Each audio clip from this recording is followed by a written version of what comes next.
Hello friends, welcome back to Fathi's recipes. எல்லோரும் எப்படி இருக்கீங்க? இப்போ நம்ம ரொம்ப ஸ்பைசியான டேஸ்டியான கூஸ்பெரி பிக்கிள் பார்க்க போகிறோம். அதுக்கு முன்னாடி நம்ம சேனலை புதுசாக பார்க்குறவங்களும் இது வரைக்கும் சப்ஸ்கிரைப் பண்ணாதவங்களும் மறக்காமல் சப்ஸ்கிரைப் பண்ணிவிடுங்க. வீடியோவை ஸ்கிப் பண்ணாமல் லாஸ்ட் வரைக்கும் பாருங்கள். நான் நெல்லிக்காயோட ஹெல்த் பெனிஃபிட்ஸ் என்னெல்லாம் அப்படிங்கிறதும் லாஸ்ட்டில் சொல்லியிருக்கிறேன். இப்போ எப்படி நல்ல ஸ்பைசியான டேஸ்டியான கூஸ்பெரி பிக்கிள் பண்ணுறதுன்னு பார்க்கலாம் ஃப்ரெண்ட்ஸ். இது பண்ணுறது ரொம்ப ஈஸி தான். வாங்க எப்படி பண்ணுறதுன்னு பார்க்கலாம். நான் நெல்லிக்காயை நல்லா வாஷ் பண்ணி எடுத்துருக்கிறேன். அதை ஒரு இட்லி சட்டியில் இந்த மாதிரி வச்சு வேக வச்சு எடுங்க. தண்ணியில் போட்டு நீங்கள் வேக வச்சிங்க அப்படின்னா நெல்லிக்காயோட எல்லா சத்துக்களும் தண்ணியிலே போயிடும். இந்த மாதிரி வேக வச்சிங்கன்னா ரொம்ப நல்லது. எல்லா நெல்லிக்காயும் இந்த மாதிரி இதில் இட்லி சட்டி மேலேயே எடுத்து வச்சுடுங்க.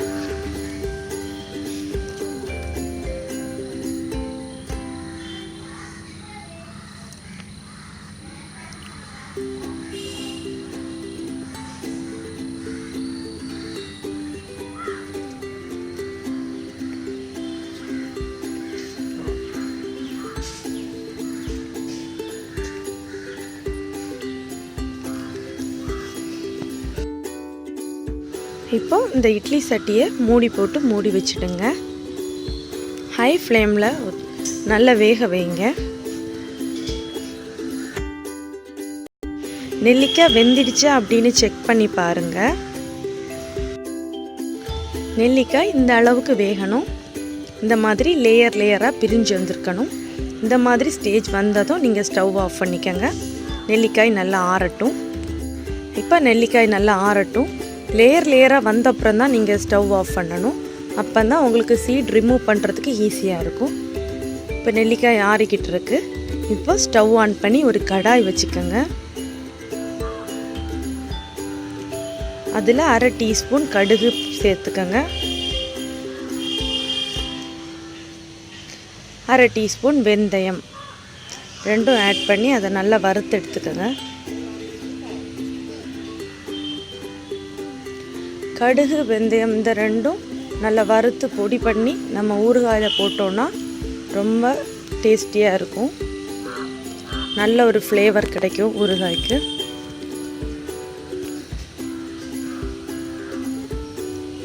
நல்லா வறுத்து எடுத்துக்கோங்க.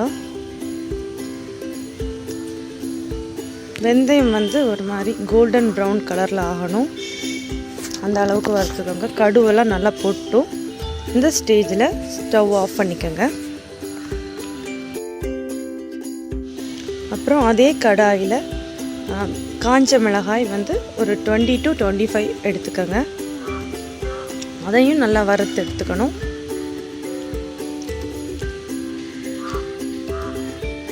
ஆயில் எதுவுமே நம்ம ஆட் பண்ணலை. ஆயில் எதுவுமே ஆட் பண்ணாமல் தான் நம்ம வறுத்து எடுத்துக்கிறோம்.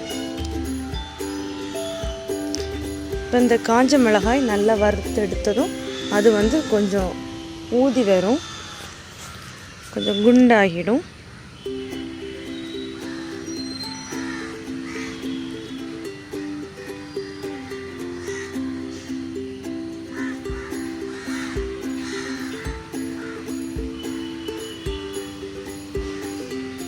இந்த மாதிரி வந்ததும் ஸ்டவ் ஆஃப் பண்ணிக்கோங்க. இப்போ இந்த வறுத்து வச்சுருக்கிற கடுகு அப்புறம் வெந்தயம் காஞ்ச மிளகாய் இதை நல்லா கோஸாக பொடிச்சிடுங்க. இந்த அளவுக்கு பொடிச்சு எடுத்துக்கிட்டிங்கன்னா போதும். இப்போ ஸ்டவ் ஆன் பண்ணி ஒரு கடாய் வச்சுருக்கிறேன். சேம் அதே கடாய் தான் வச்சுருக்கிறேன். அதில் நீங்கள் இப்போ ஆயில் சேர்த்து கொடுக்கணும். நான் நல்லெண்ணெய் ஆட் பண்ணுறேன். நல்லெண்ணெய் தான் ஆட் பண்ணணும். ஊறுகாய்க்கு மெயினான விஷயம் நல்லெண்ணெய், அப்புறம் உப்பு கல் உப்பு. இந்த ரெண்டும் ரொம்ப முக்கியமான ஒரு விஷயம். அதனால் நல்லெண்ணெய் ஆட் பண்ணுங்கள். நல்லெண்ணெய் ஆட் பண்ணுறதுனால ஊறுகாய் ரொம்ப நாள் கெடாமல் இருக்கும். நான் ஸ்டார்டிங்கில் சொல்ல மறந்துட்டேன். 1/2 கிலோ நெல்லிக்காய் எடுத்துருந்தேன். இப்போ அது நல்லா ஆற வச்சு சீடெல்லாம் ரிமூவ் பண்ணி எடுத்துருக்கேன் பாருங்கள். 1/2 கிலோ நெல்லிக்காய். ஆயில் ரொம்ப சூடானதும் அதில் 1/2 டீஸ்பூன் கடுகு சேர்த்துக்கங்க. கடுகு போட்டுட்டும் கடுகு பொட்டுனதும் அதில் வந்து பெருங்காயத்தூள் சேர்த்துக்கங்க. 1/2 டீஸ்பூன் பெருங்காயத்தூள்.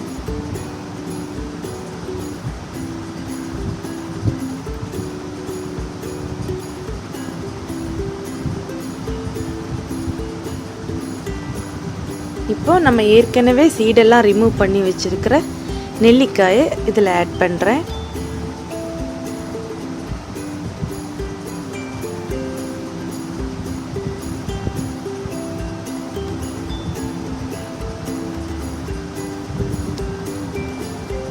அதை நல்லா மிக்ஸ் பண்ணி விடுங்க. நெல்லிக்காயை லைட்டாக வதக்குங்க.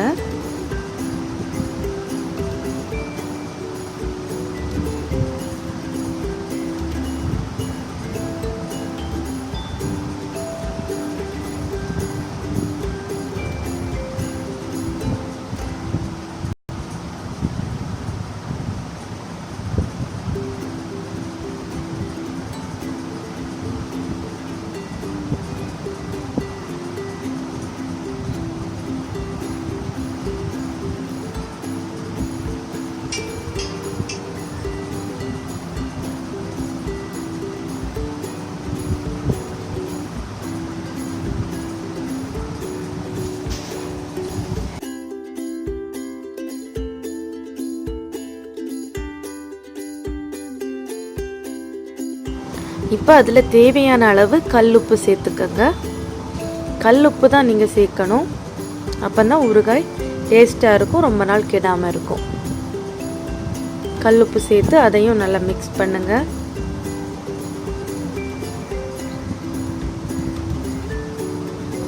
வேணும்னா நீங்கள் கல்லுப்பை பொடி பண்ணி கூட சேர்த்துக்கலாம்.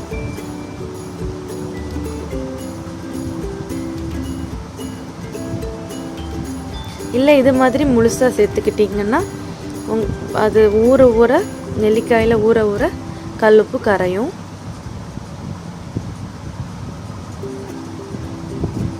இப்போ நம்ம ஏற்கனவே ரெடி பண்ணி வச்சிருக்கிற வறுத்து நம்ம பொடிச்சு வச்சிருக்கிற மசாலா ஆட் பண்ணி விடுங்க.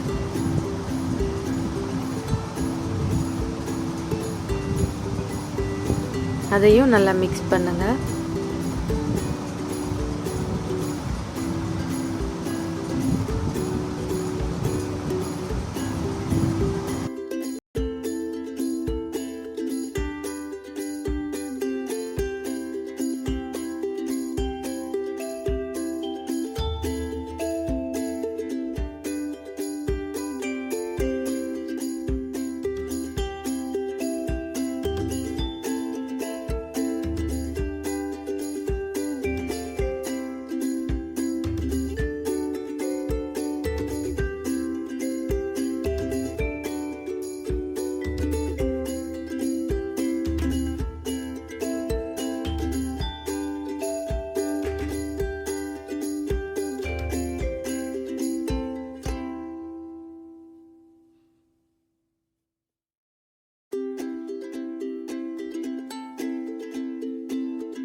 இப்போ அவ்வளோதான், நம்மளோட நெல்லிக்காய் ரொம்ப ஸ்பைசியாக ரெடி ஆகிடுச்சு. நெல்லிக்காய் ஊறுகாய்.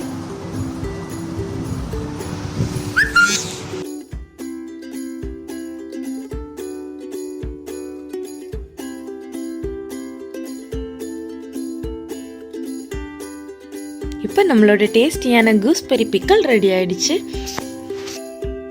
இதை 2 days அப்படியே வச்சுட்டு அதுக்கப்புறமா எடுத்து சாப்பிடுங்க, நல்லாயிருக்கும்.